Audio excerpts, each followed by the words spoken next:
একটা বাবার জন্য তার বাচ্চার লাশ দেখাচ্ছে কষ্টের কিছু নাই। তার মধ্যে আমাদের সমাজে, যে কোনো সমাজে যখন আমরা জানি রেপ বা ধর্ষণ এরকম একটা কষ্টের ব্যাপার, যেটা সমাজ থেকেও ভীষণভাবে আমরা মানুষকে একেবারেই কষ্টে নিমজ্জিত করে, সেই অবস্থা একটা বাচ্চাকে দেখা, নিজে 7 বছরের বাচ্চা যখন সেফ না, সামনের বাসার কোনো মানুষের কাছেও যখন সেফটি পায় না, অ্যান্ড এটা করা মানে এতে কষ্ট কিছু হতে পারে না। বাবার কাঁধে বাচ্চার লাশ, আর সেই লাশটা যখন এরকম, এটার এটার কষ্টর কোনো তুলনা হয় না।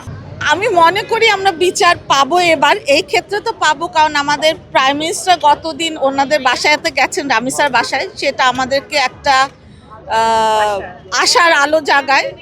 অ্যান্ড শুধু রামিসা না, রামিসার মতো আরও অনেক অনেক বাচ্চারা রেপ হচ্ছে, তাদের ছেলে মেয়ে নির্বিশেষে। কিন্তু আমরা সবার জন্য সেফ হেভেন চাই।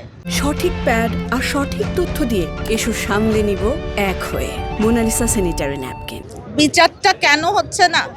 কারণ হয় না, কারণ হচ্ছে যে কিছু উকিল আছেন, ওনারা পয়সার জন্য এরকম ঘৃণ্য কাজে সাপোর্ট দিয়ে যাচ্ছেন।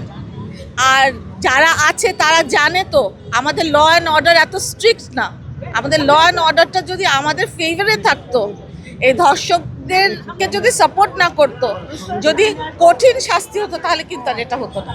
আমাদের কঠিন শাস্তি ছাড়া আসলে ধর্ষণ থেকে বেঁচে থাকার কোনো রামিসার ব্যাপারটা তো চলছেই।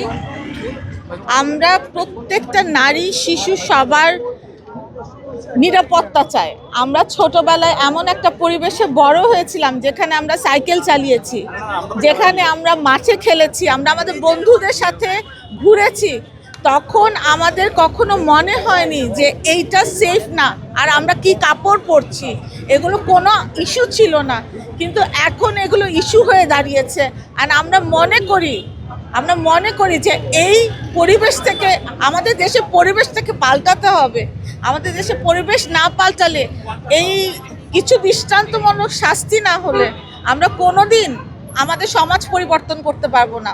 ঘৃণা করি এ ধরনের উকিলকে, যারা এদেরকে প্রশ্রয় দিয়ে এদেরকে সাপোর্ট করছে অ্যান্ড এদেরকে উস্কে দিচ্ছে। এরা যেন আরও আরেকজন ভাবে যে না, আমার তো সুযোগ আছে, আমিও ধর্ষণ করবো, ধর্ষণ করার পরে আমরা উকিলের সাহায্য নিয়ে আমরা বেরিয়ে যেতে পারবো।